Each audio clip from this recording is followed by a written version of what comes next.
Hello everyone, welcome to today's wild adventure. He watches him lovingly, playing in the park, a sweet return to childhood. The two munch on snacks together, riding the Ferris wheel, as if he's rediscovering the childhood he lost in the amusement park. Today is Daisy's happiest day ever, and happiness always brings out a smile. With Jack by her side, Daisy's growing stronger. Jack also finds the purest part of humanity in Daisy, but just as they revel in their beautiful moments, crisis looms. News of a cleaner abducting a mentally ill girl spreads fast, and police start the hunt.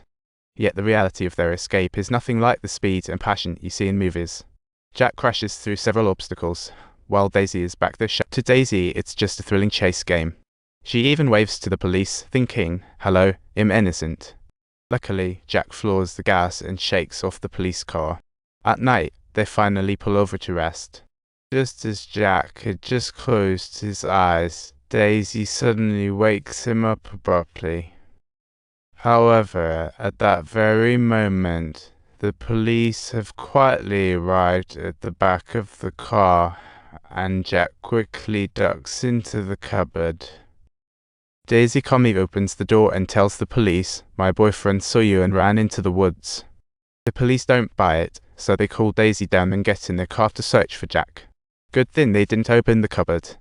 Eventually, the police believe Daisy and search the woods for Jack. Daisy sees the chance, ran to the car, and pulled out the keys. Time's up, she then tosses the keys into the grass. Upon learning this, Jack can't help but praise her. A mental patient wouldn't do this. They continue forward in the morning light. Although uncertain when fate will halt the journey, as long as they are together, happiness will surround them. Late at night, they encounter some travelers by a bonfire and decide to join the BBQ party. In this special moment, Daisy feels calm and joy. Gradually, she becomes more reliant on Jack because he's the first one to make her feel safe. Jack also undergoes a transformation without realizing it, seeming no longer the stubborn, selfish guy he once was. Due to debts and probation, Jack's unsure how long he can stay with Daisy. He might be taken by police anytime. He hopes Daisy learns to drive. The hospital head calls, urging Daisy's swift return. Otherwise, he'll face serious charges. Jack reluctantly agrees. But Daisy hears this and is flooded with fear. She's terrified of being locked up in a place with no freedom, feeling like she might never see Jack again. Panicking, Daisy bursts out the door and starts to cut the way Jack taught her. Tears well up as she sees Jack desperately chasing after her, and her emotions spiral out of control during her first time. The car spins uncontrollably in the yard until it crashes into a container, finally coming to a halt. Luckily, it wasn't fast, and she wasn't hurt. Then they arrived at the diner where Daisy yelled, "I didn't go see her, I woke up to find her dead." Turns out, Daisy was never the one with issues, it was just a lack of timely help. She blames her mother's death on herself, thinking she has no common sense. In others' eyes, her behavior and barefootedness seem pathological. In reality, she's never harmed anyone. Jack tells her he never considered sending her back, because at this moment, she's already captured Jack's heart. Yet, the police have quietly arrived outside. Both remain oblivious, only wanting to seize their last moments together, relying on each other as the police close in. Jack gently kisses Daisy. This might be his only kiss of love in his life. As a tear falls from Daisy's eye, police are now in front of them. Jack is arrested for kidnapping a mentally ill girl, while Daisy is sent back to the mental hospital. Just before they part, they look at each other, as if using silent language.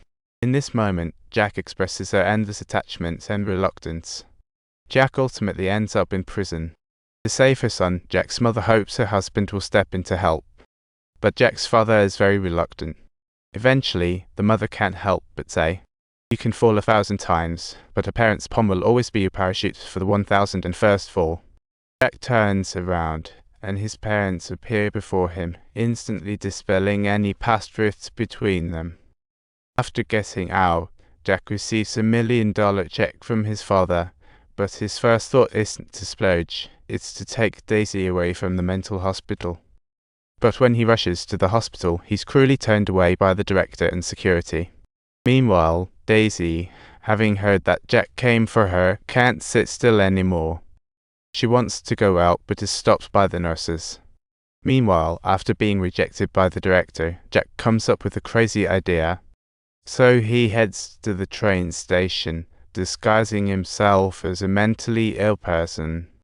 and lays down on the train tracks, hoping this will land him successfully in a mental hospital for evaluation. But when the director sees him, all his disguises fall apart, and the director outright denies his admission. However, Jack is not ready to give up. He directly informs the director about Daisy's mother's cause of death. The director is shocked by this, but how could he believe a patient's words? But then, he investigates Daisy's mother, discovering she indeed suffered from schizophrenia, and she even had severe delusions. But this doesn't prove Daisy doesn't have a similar condition. The director finds Daisy again, but doesn't directly mention her condition. Instead, he asks about her life experiences.